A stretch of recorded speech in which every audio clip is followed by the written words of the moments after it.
Good evening and welcome to Shoe Cabinet TV. This is episode number 19. We've dubbed this episode Sweet Feet, and you'll understand in just a second why we're calling this episode Sweet Feet. When I have a guest that comes in, one of the first questions I ask is whether or not they're a diabetic. And I'm not trying to get personal with you, but as a diabetic, the needs of your foot and your foot health is a little bit different than someone who's not a diabetic. And it's pretty significant. So those that do have diabetes, or if you have a loved one, a family member, or a friend that is a diabetic, please, I would appreciate if you would share this video and send it to them, because there's some important information that those with diabetes need to be aware of in proper foot health. So first of all, either your primary care, your healthcare physician will actually diagnose you with diabetes. And then you go through some testing. There are some that are pre-diabetic. They're not on medication.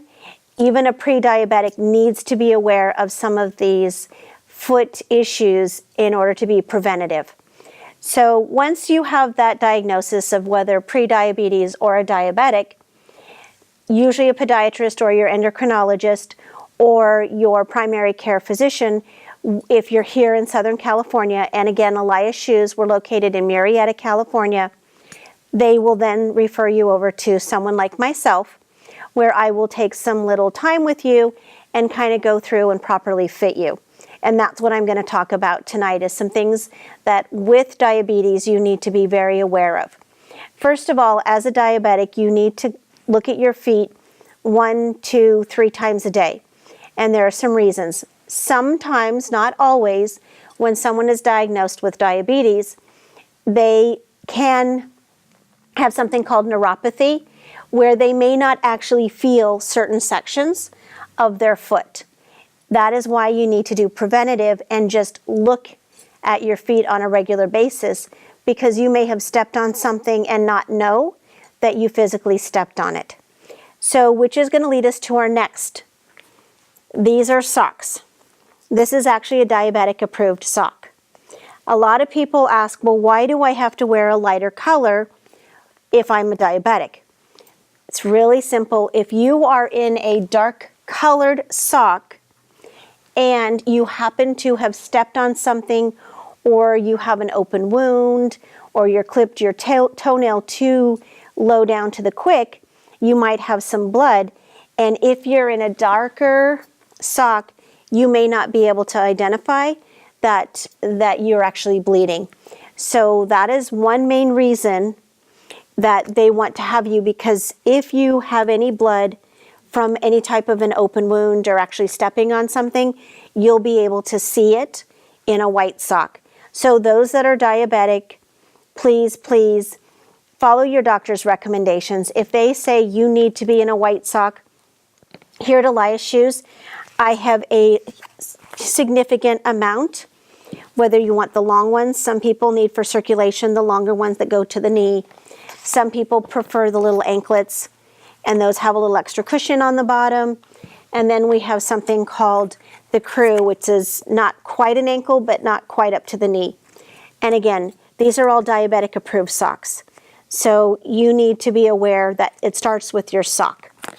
Also, we have a few, this is a little bit lighter, so this one is approved. This one's okay because it's not a dark color. So that's the socks.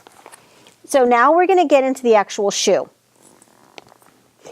Now, as a diabetic, depending where you are in your cycle of your diabetes, sometimes what can happen is it's a lack of circulation, and that's why the feet are so concerning, is when that lack of circulation happens, sometimes the skin can become a little thinner.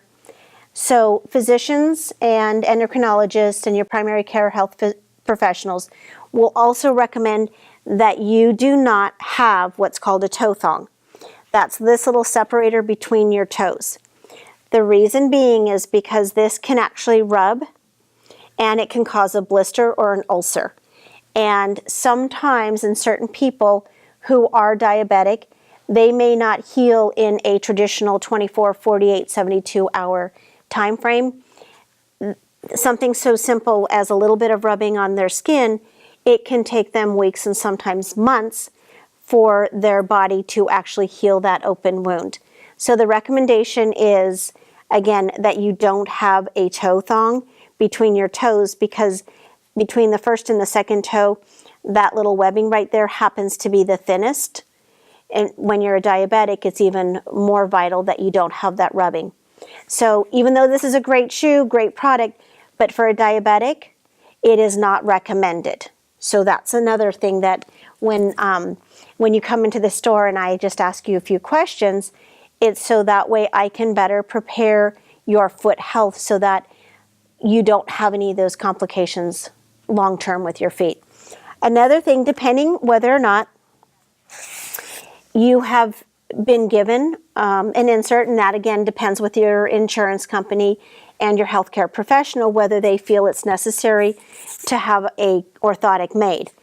If they decide that you don't have an orthotic made custom to your foot, here at Elias Shoes, we do have some orthotics that we can put into your shoes that will help some of the discomfort you may have with a diabetic foot.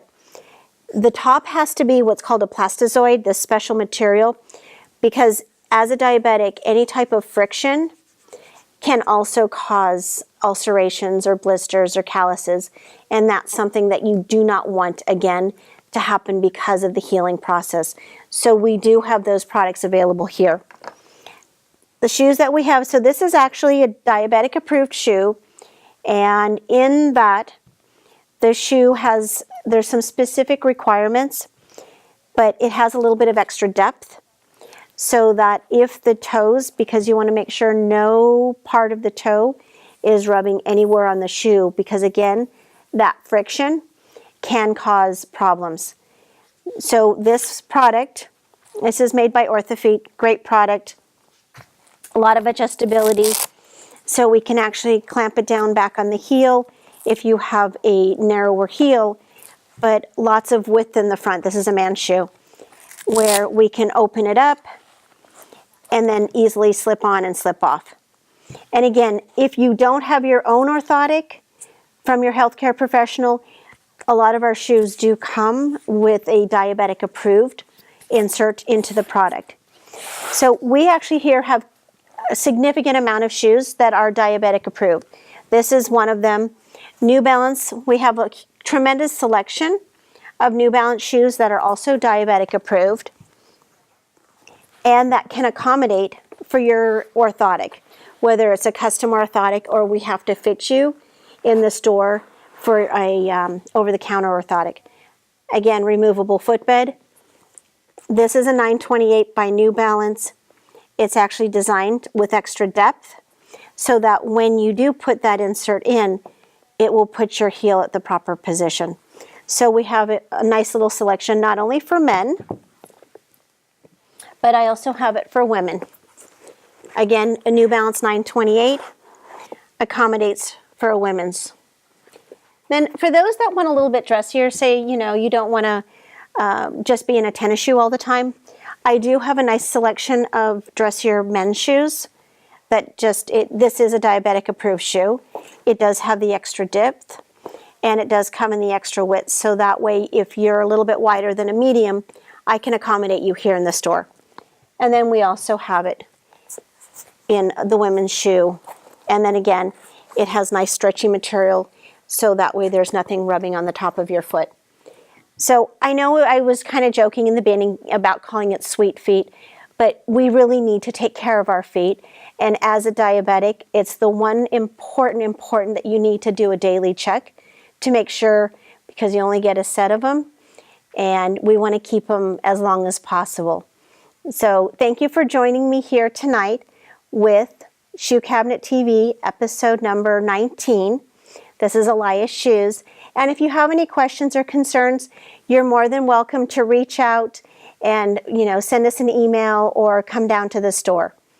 I thank you and have a good evening, and see you next week with episode number 20.